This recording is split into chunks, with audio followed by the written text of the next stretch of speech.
Allez, bonjour à toutes et à tous, très heureux de vous retrouver. On va se faire une petite mise à jour, donc V3, ou de mémoire il me semble que c'est ça, au sein de l'écosystème Cosmos. Donc vidéo qui n'intéressera pas ceux qui ne sont pas intéressés à cet écosystème, et je le redis, hein, j'ai un intérêt particulier pour cet écosystème, ça ne regarde que moi, et personne n'est obligé de me suivre. Mais bon, pour ceux qui sont investis de près ou de loin dans l'écosystème Cosmos, on a déjà fait une série de vidéos là-dessus, donc j'imagine que normalement vous les avez déjà vues, en tout cas c'est plus que recommandé à ce stade-là. Pourquoi cette vidéo est due? Bien parce qu'à mon avis, donc, on est en train d'avoir les prémices des différentes conditions de prochains cycles d'airdrop. On en avait parlé dans les vidéos précédentes. Cosmos a une forme de cyclicité qui lui est propre d'ailleurs et qui fait que parfois on a des pumps Cosmos alors qu'il ne se passe rien dans le reste de l'écosystème, crypto en général, etc. Donc il y a une forme de vie intrinsèque qui est liée à l'écosystème Cosmos et cette vie intrinsèque elle est particulièrement visible sur le token Atom. Cette vie on l'avait déjà décrite donc je vais la redécrire ici très rapidement parce que normalement ce sont des choses connues. Donc on avait la phase 1, hein, c'est-à-dire entre guillemets la construction pure. Ici on construit des blockchains, mais en parallèle, rien n'est connecté. Arrive la phase d'introduction de l'IBC, de mémoire ici, c'est-à-dire première fois qu'on connecte deux blockchains ensemble, on voit que c'est pas l'euphorie de tout ça, etc. Et puis donc arrive le fameux bull run, hein, c'est le moment où la preuve de concept attire des capitaux parce que bon là le marché global montait to the moon. Donc on avait la première phase et donc ce qu'on a vu c'est que donc il y avait en fait dans cette phase préliminaire de très nombreux airdrops qui ont été réalisés pour effectivement décentraliser les premiers projets qui se sont construits autour du Cosmos Hub, les Osmosis, les Juno, etc. qui ont donc tout simplement délivré, et on l'avait dit à l'époque, pour certains une part extrêmement significative de leur Genesis Supply à ceux qui déléguaient sur Atom. Bref, le premier cycle, entre guillemets, a été constitué autour des blockchain cœurs qui sont venus remplir les services primaires d'un écosystème, autrement dit, voilà, le DEX, le smart contract, etc. Différents services, donc blockchain à application spécifique, qui ont donc délivré et décentralisé leur tokenomics via des airdrops en 100% centré sur le holding d'Atom, le staking d'Atom. Bref, autrement dit, la première génération, ça consistait juste à dire, si tu as eu connaissance de l'écosystème, tu ne pouvais qu'acheter le token Cosmos, puisqu'il n'y avait que ça, Cosmos Hub, et bien entendu, donc on va te permettre de participer à la diversification de cet écosystème via la constitution des premières blockchains à application spécifique. De gros airdrops, hein, comme on l'a vu. Le prix du jeton Atom a sous-performé assez largement le marché, tout simplement parce qu'une grande partie de la valeur qui était distribuée était invisible. Je vais essayer d'aller vous trouver le graphique. Ah, pardon, bon, c'est dommage, le site déconne, mais au moins vous en comprenez l'architecture. Je trouve ce graphique assez parlant. Hein, donc le holder initial Atom qui reçoit de l'Osmo, du Juno, eux-mêmes hein, permettant donc derrière d'être éligibles de façon multicritère. Hein, ici par exemple, l'airdrop d'Esmos était conditionné à Osmo, Juno et Atom. Hein, ce qui permet donc pour retenir le maximum de Desmos, il ne suffisait pas d'avoir reçu ces atomes et vendu tous ces Juno, vendu tous ces Osmo, mais bien évidemment donc d'avoir holdé ces jetons, compound les intérêts, etc. Bon, il y avait un outil qui était très intéressant qui permettait donc de calculer la valeur cumulée reçue par un holder Atom de première génération, qui a donc reçu et compound ses Osmo, puis ses Juno, etc. Bref, il y a vraiment eu ici une plus-value astronomique quant à ce niveau-là. Aujourd'hui, on a déjà largement avancé dans ce truc-là, puisqu'on est donc, comme on l'a dit, très largement déjà dans la troisième génération, c'est-à-dire que les Desmo et autres blockchains de deuxième génération ont déjà été distribués et se pose la question donc, en l'état actuel de ce marché, donc après le premier cycle, donc comme on l'a dit, principalement Atom centré, le deuxième cycle, qui était donc centré sur les blockchains primaires, et là donc les distributions allouées à ça, et aujourd'hui la question donc de ce troisième cycle qui est en cours, et donc de sa nature. On avait déjà émis cette hypothèse à l'époque, de dire chaque cycle évolue, et il ne faut surtout pas répéter la mécanique du cycle précédent. Autrement dit, ici l'erreur à ne pas commettre, c'était de vendre les autres tokens et de rester full centré Atom, puisque votre bénéfice dans l'apparition des nouvelles blockchains était fortement diminué, puisque vous étiez donc dilué par les autres blockchains. Là, évidemment, on l'a dit, ici, aujourd'hui, la dilution, elle est beaucoup plus forte. Si on va aujourd'hui, je vais essayer de le refaire, Voilà, on le voit bien aujourd'hui, le nombre de participants à l'écosystème, hein, donc le grossissement de ce système en arborescence, est aujourd'hui très largement dilué. Donc là, aujourd'hui, posséder toutes ces blockchains pour maximiser la probabilité d'avoir un airdrop maximal, vous comprenez que ça fait aucun sens. Surtout parce qu'il commence à y avoir effectivement des applications vraiment spécifiques, aux côtés de certaines qui servent franchement pas à grand-chose, en tout cas pas en l'état. Donc il s'agit bien de comprendre que la maturité actuelle de l'écosystème nous laisse à penser, donc, et on l'avait déjà dit, que la prochaine génération d'airdrop sera centrée sur autre chose. Autrement dit, le mécanisme qui va incentiviser l'user à faire certaines choses, puisque c'est ce que fait ce mécanisme d'airdrop, il sert à inciter l'utilisateur à réaliser certaines actions plus que d'autres. La première génération d'airdrop, c'était de dire participe à l'écosystème, ne joue pas à achat-vente du token, tu hold simplement le token Atom et tu le stake, ce qui te permettra de bénéficier de la distribution de valeur future qui sera créée par les autres blockchains de cet écosystème, en tout cas des premières.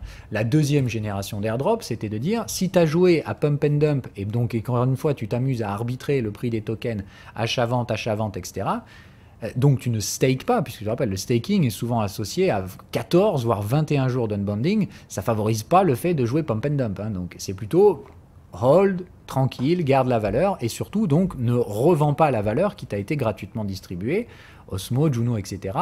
Ou comme on l'avait dit, si vous n'aviez pas reçu ces airdrops de première génération, il fallait dans ce cas-là diversifier le portefeuille. C'est le message que je vous avais dit. À l'époque, il fallait acheter ces tokens si vous ne les possédiez pas et ne les aviez pas reçus en airdrop. Il fallait bien être diversifié pour pouvoir recevoir au maximum, ou en tout cas le mieux possible, les différents airdrops en phase de distribution. Là, aujourd'hui, le troisième cycle se pose clairement. Et comme je vous l'ai dit, la diversification de vos investissements au sein de l'écosystème Cosmos, c'était le cycle précédent. Donc, c'est un acquis.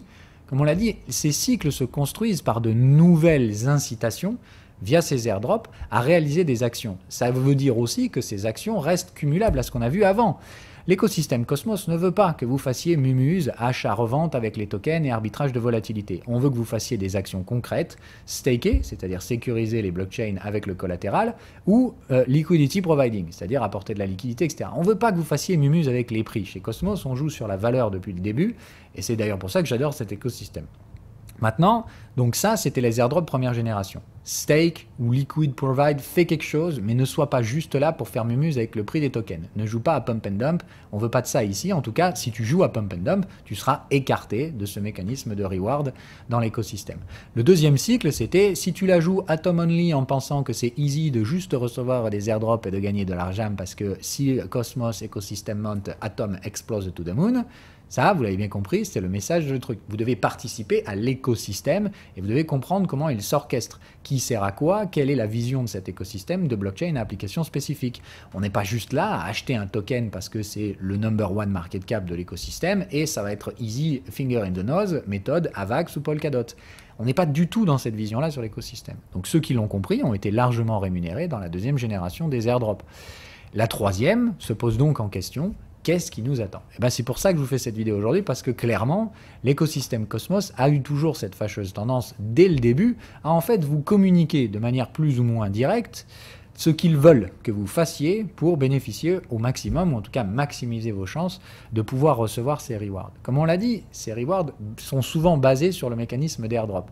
Parmi les airdrops, 80% des airdrops sont de la merde, donc on s'en fout. Et la plupart de ces mécanismes d'airdrop tout pourris qui distribuent les tokens à la con sont souvent soit arbitraires, soit ils vont suivre le standard des bons tokens. C'est ce qu'on a vu jusque-là, c'est-à-dire qu'il y a une forme de standard d'airdrop qui se met en place dans la génération, et les blockchains, bonnes ou mauvaises, utilisent toutes à peu près le même standard.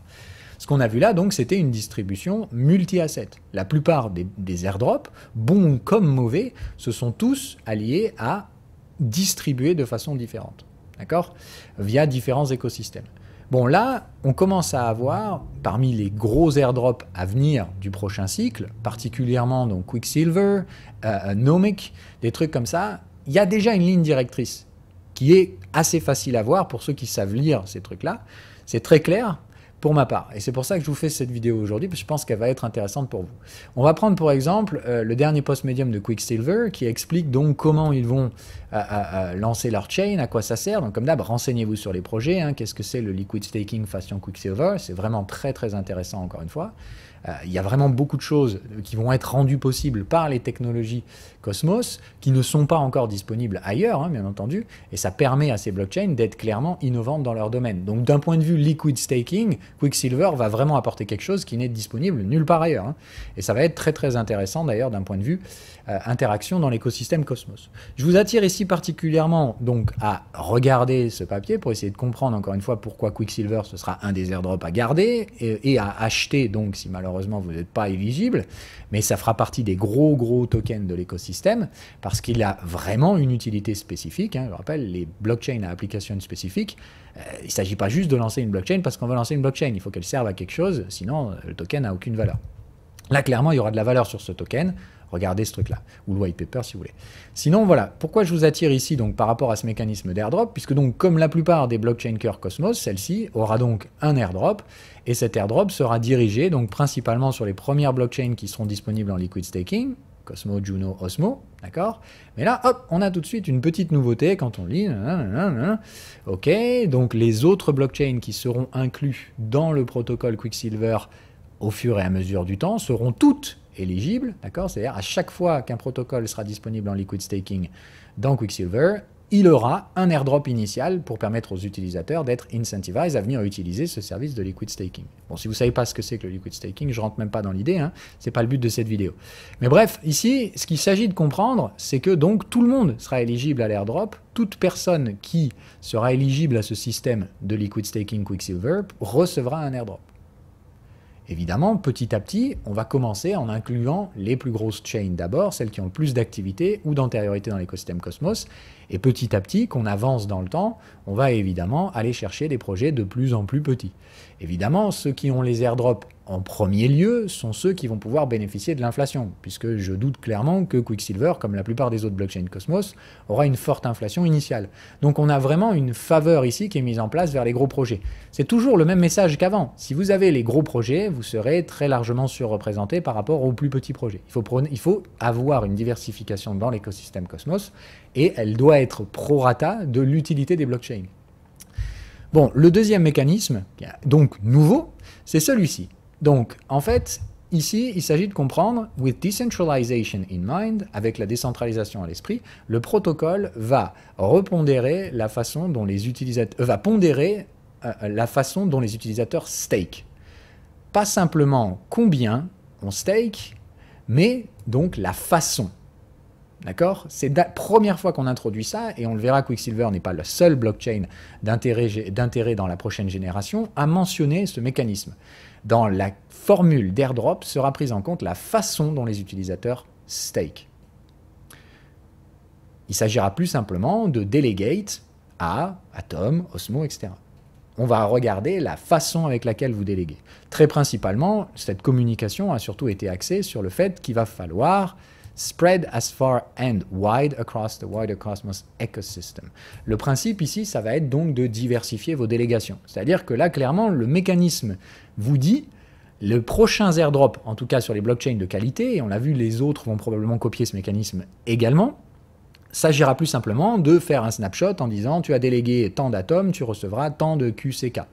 Non, ça va être tu as délégué tant d'atomes, mais comment tu les as délégués? Est-ce que tu as tout délégué à un gros validateur? Est-ce que tu as tout sur des petits validateurs, etc. Donc, moi, je pense qu'il y a deux mécanismes ici qui seront regardés. Quelle est la formule exacte? Encore une fois, j'en sais rien. Si je le savais, ce serait pratique. Mais non, il s'agit de comprendre et de lire entre les lignes. Il y a donc deux mécanismes qui sont regardés. Le nombre de validateurs. Si vous n'en avez qu'un seul et que vous déléguez sur les plus gros validateurs, clairement, vous maximisez la pénalité, entre guillemets. Il s'agit de dire que ce mécanisme ne va pas vous interdire de recevoir l'airdrop. Il va probablement réduire la quantité de l'airdrop que vous aurez. Il s'agira probablement d'autres mécanismes comme ceux qu'on avait vus précédemment avec, par exemple, une racine carrée, qui permettait donc de diluer la part relative de l'airdrop pour les gros holders. C'est pour ça qu'à l'époque, j'avais dit essayez d'avoir plusieurs comptes. Ça permettra de limiter la diminution de la valeur reçue sur vos comptes. Là, ce qu'il s'agit de comprendre, c'est la façon dont vous stakez. La méthodologie, à mon avis, qui sera utilisée, sera de dire, effectivement, si vous déléguez à un validateur qui est dans le top 5 ou dans le top 20, la part relative de ce validateur sera réduite. Évidemment, donc, on surpondérera la part que vous déléguez à des validateurs plus bas dans le validateur 7. Je vais essayer de vous montrer à quoi ça correspond. Donc, si vous allez sur l'explorateur Cosmos, donc, qui est de référence Minscan, il y en a plusieurs. Donc, vous choisissez ici votre blockchain. Donc là, on va rester sur le Cosmos Hub comme exemple. Vous avez ici le validateur 7, d'accord? Donc vous avez 175 validateurs actifs, 430 en tout, hein, donc il y a plein de validateurs qui valident les blocs mais ne reçoivent pas les rewards, hein, c'est ce qu'on a toujours dit. Attention, il y a plein de gens qui surveillent ces blockchains, mais c'est un modèle économique. Hein. Il y a beaucoup de validateurs, mais il y en a certains qui le font simplement pour vérifier la validité des blocs, sans nécessairement chercher à l'intérêt économique. Donc, le principal des choses, c'est qu'à mon avis, donc, il y a une première chose qui commence à être instigée par pas mal de gens, c'est, je pense qu'il y a donc deux critères. Le premier, ça va être le top 5. Le deuxième, c'est le top 20. C'est encore très difficile, mais ici, je vous dis, c'est un peu mon flair qui me dit ça. J'ai l'impression que c'est sous cette forme-là que les découpages vont être réalisés. C'est-à-dire qu'à mon avis, il y aura une forme de premier malus. Donc, voyez-le comme une réduction de type racine carrée, hein, qui revient donc à dire que plus vous déléguez un validateur qui se trouve dans le top 20, plus évidemment la part relative de ce stake dans le calcul général sera réduite par soit une racine, en tout cas une forme de racine.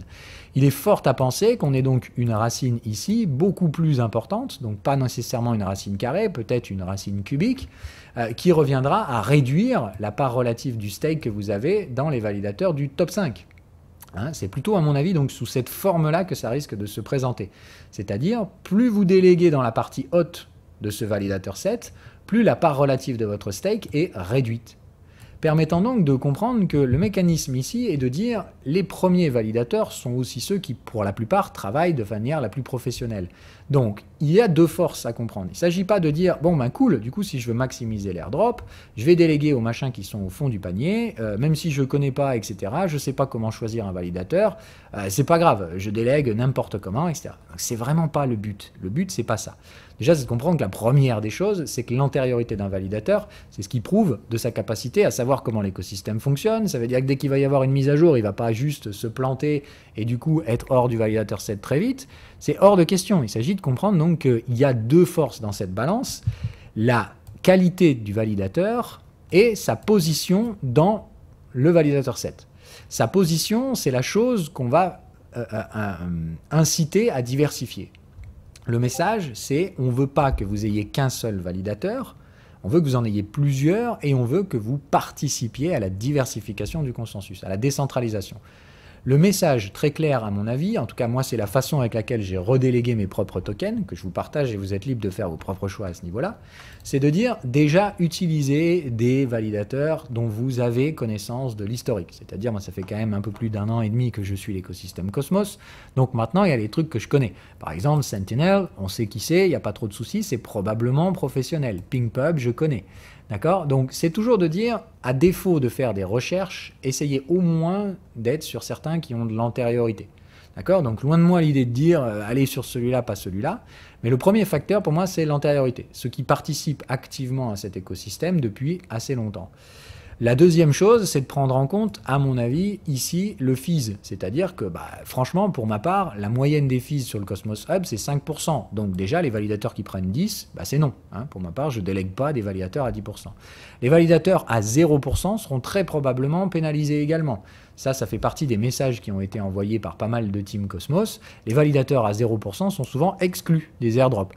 Il va de même pour les validateurs centralisés. Hein. Toutes ces choses qui existaient déjà avant, ne déléguez pas à des validateurs sans commission et ne déléguez pas aux validateurs des exchanges centralisés. Hein. C'est clairement pas le truc à faire. Donc pour ma part, les trucs à éviter, c'est validateurs à 0, validateurs qui sont trop chers, puisque ça sert franchement à rien.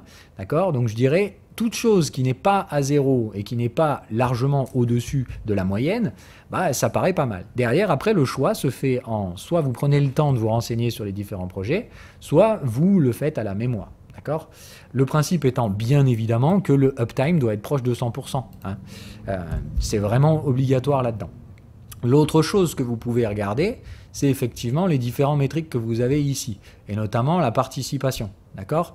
C'est-à-dire que sur les 31 dernières participations, 31 dernières blocs, d'accord, donc le block proposer, vous allez voir toutes les blockchains qui ont répondu. Donc effectivement, ici, un facteur de qualité sera d'avoir un grand chiffre.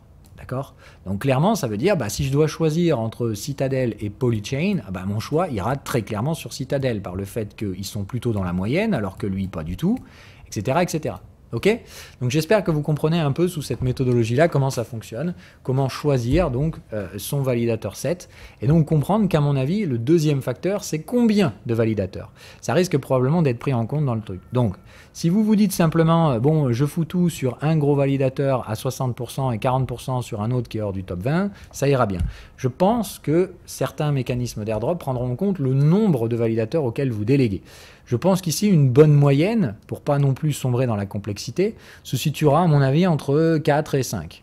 C'est à peu près ce que j'ai fait personnellement, hein, donc déléguer à 5 ou 6 validateurs sur l'ensemble de mes blockchains Cosmos. Il ne s'agit pas de le faire que sur Atom, hein, il s'agit de le faire sur toutes vos blockchains Cosmos. Donc avoir, je pense, 5 validateurs dans votre délégation. Et la dernière question, c'est comment on pondère du coup. Si je dois donc prendre parmi les 5, moi effectivement en termes de gestion, j'utilise toujours des règles qui sont donc des règles décroissantes, qui est que moi personnellement, je favorise toujours un projet très largement dans le portefeuille, et après j'en ai d'autres qui sont donc généralement un peu moins pondérés, proposant tout simplement donc une forme de courbe ici à échelle logarithmique, et de dire j'ai un projet dans lequel j'ai pratiquement 40 ou 50% de mon exposition, puis derrière un autre à 10-15, puis à 5, etc. et je décroît. C'est exactement cette méthodologie que j'ai utilisée. C'est-à-dire que pour ma part, j'ai donc, parmi les validateurs que je suis, bon, vous savez par exemple Citadel, c'est un validateur que je suis beaucoup parce qu'ils sont très professionnels, mais voilà, par exemple, Citadel, je garde une part très large de ma délégation chez eux. Mais j'ai donc dû redéléguer. Jusqu'à aujourd'hui, j'étais 100% Citadel. Le message ici, c'est qu'il ne faut pas faire ça à partir de maintenant. Il va falloir diluer. La part, moi, que je dilue relativement, c'est-à-dire que j'ai tout simplement choisi le validateur étant le plus bas dans le validateur set et celui que je représente le plus bas. Le fait d'utiliser cette méthode, c'est aussi de comprendre que les meilleurs validateurs sont quand même dans le haut. Et que le fait de choisir des validateurs dans le set, c'est aussi allié au risque. D'accord ? Pour ma part, les meilleurs validateurs sont déjà en haut, donc c'est ceux qui présentent le moins de risques. Aller dans le bas du validateur set, c'est prendre le risque que votre validateur sorte du validateur set. Et dans ce cas-là, il va falloir redéléguer encore vos tokens. Donc, il n'y a pas aucune contrepartie au fait d'aller bas dans le validateur set. Il faut vraiment faire un choix rationnel. C'est pas juste plus je vais bas, plus je vais être maximisé dans les airdrops. Non, je pense que c'est une des mécaniques à comprendre dans les prochaines formules d'airdrop. Plus vous concentrerez vos forces dans le haut du validateur set, plus la pression réduction des airdrops que vous allez avoir va mécaniquement vous faire, entre guillemets, perdre un manque à gagner. C'est un manque à gagner. C'est de dire vous auriez pu avoir plus d'un airdrop de jetons qui seront probablement de qualité, comme on l'a vu Quicksilver. Mais en attendant, si vous déléguez tout dans le bas du validateur set, qu'est-ce qui se passe? Vous risquez de vous retrouver bloqué parfois pendant 14 jours à ne pas pouvoir redéléguer, alors que votre validateur a quitté le set de validateurs actifs. Donc pour moi, il s'agit ici de pondérer ses forces. Les meilleurs validateurs sont en haut, mais les airdrops vont probablement récompenser plus les délégations qui sont faites sur des validateurs plus bas dans le validateur set. Donc à mon avis, la meilleure répartition, c'est d'utiliser cette répartition. Je vous donne l'ordre de grandeur que j'ai délégué personnellement. Je dois être à peu près à 60% de Citadel One, parce qu'il est toujours 17e. Hein. Derrière, j'ai délégué... Alors, je ne vais peut-être pas vous donner la liste, sinon c'est peut-être un petit peu inégal. Mais voilà, moi personnellement, je vous ai donné les facteurs de mon choix. Par exemple, Bee-Harvest, j'étais chaud, mais à 10%, non. Voilà. Donc il y en a plein comme ça où, selon les blockchains, par exemple, Bee-Harvest est un validateur sur lequel j'ai délégué certains de mes tokens, mais sur d'autres blockchains.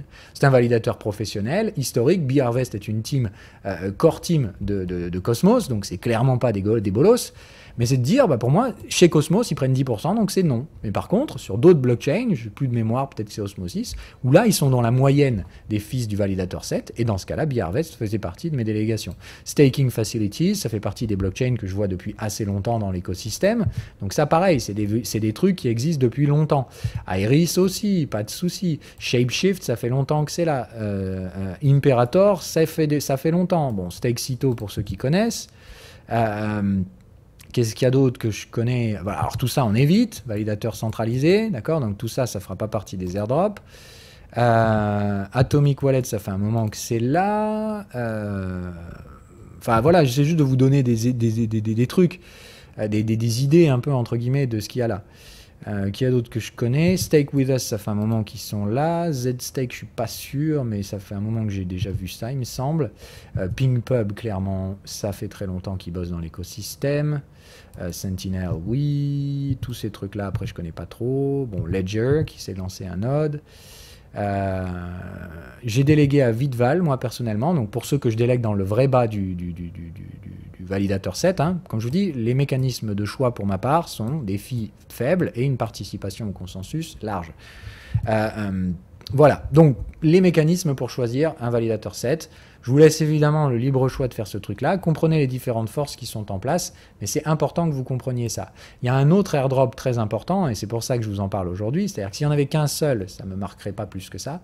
Mais par exemple, Nomic, hein, qui a donc donné un très gros airdrop, il y a déjà de ça un bon moment, hein, on a aujourd'hui les détails d'un nouvel airdrop, donc d'un second airdrop, et qu'est-ce qui se passe? Eh bien, là encore, d'accord, redelegate from top validators and use validators out of top 20. Et vous voyez encore le même truc qui revient. C'est-à-dire que dans les messages, ok, la prochaine upgrade va inclure le second airdrop Nomic. Nous n'annonçons pas quels tokens seront éligibles pour l'instant, mais voici un hint, un indice. Ne déléguez pas tout votre stake au plus gros validateur. Encore une fois, ce même message donc, qui revient. Les blockchain leads de l'écosystème Cosmos commencent à introduire ce vocabulaire. Il est donc, à mon avis, de bon ton que vous en soyez au courant. C'est-à-dire, n'attendez pas que les premiers airdrops, et principalement ceux de qualité, sortent pour voir que vous avez été pénalisé parce que vous déléguiez tout à un seul validateur dans le top 5, mais bien de comprendre que si vous avez mis en place cette diversification avant, vous maximisez vos chances d'y être éligible quand ces derniers airdrops vont arriver. On est clairement dans les phases de snapshot. C'est le moment où, comme on l'a dit, la plupart des spéculateurs sont partis de l'écosystème, il n'y a plus que ceux qui y croient à long terme. C'est à ce moment-là, en général, que l'écosystème choisit de faire ces snapshots. Toujours dans la même optique, favoriser ceux qui comprennent comment cet écosystème fonctionne pour les récompenser eux et pas les autres. Pas ceux qui viennent jouer pump and dump, pas ceux qui viennent juste dire ah, j'achète au atome n'importe comment, okay, mais ceux qui prennent le temps de comprendre comment ce truc fonctionne. Voilà comment Cosmos a toujours fonctionné depuis le début et ça continue encore.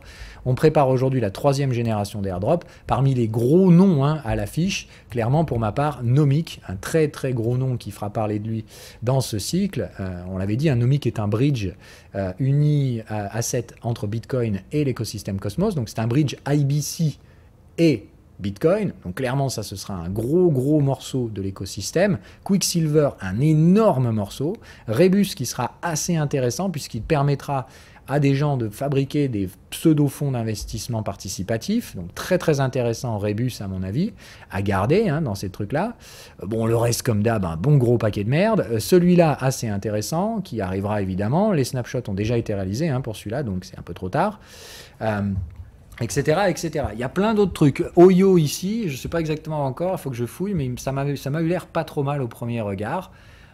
Bien entendu. Donc voilà, à surveiller. Alors aussi Omniflix, qui va bientôt arriver lui aussi. Les snapshots déjà réalisés. Mais voilà, bon, et puis donc toujours les trucs qui servent à rien à côté. On aura la 2e partie de l'airdrop Crescent aussi pour ceux qui étaient déjà éligibles. Voilà, donc ce 2e cycle va être intéressant, bien entendu. Et les gros leaders ont été annoncés. Et comme on l'a dit, donc pour la plupart, ils vont probablement réaliser leur snapshot dans les semaines qui viennent, si ce n'est pas déjà le cas. En tout cas, ils commencent d'ores et déjà à envoyer aux investisseurs Cosmos le message de ce qu'il est demandé de faire pour maximiser vos chances de réussir. Donc traînez pas comme d'hab, parce que ceux qui sont à la bourre et qui feront ça après le snapshot, ça n'aura aucun effet. Donc essayez d'anticiper le truc, ça fait quelques jours qu'ils communiquent activement là-dessus pour ceux qui savent lire entre les lignes. Je vous invite à y réfléchir et à pas trop traîner vous-même. Prenez quand même le temps de bien choisir votre set de délégation, etc. Comme on l'a dit, je vous ai donné les différents facteurs à prendre en compte. Allez, ciao ciao!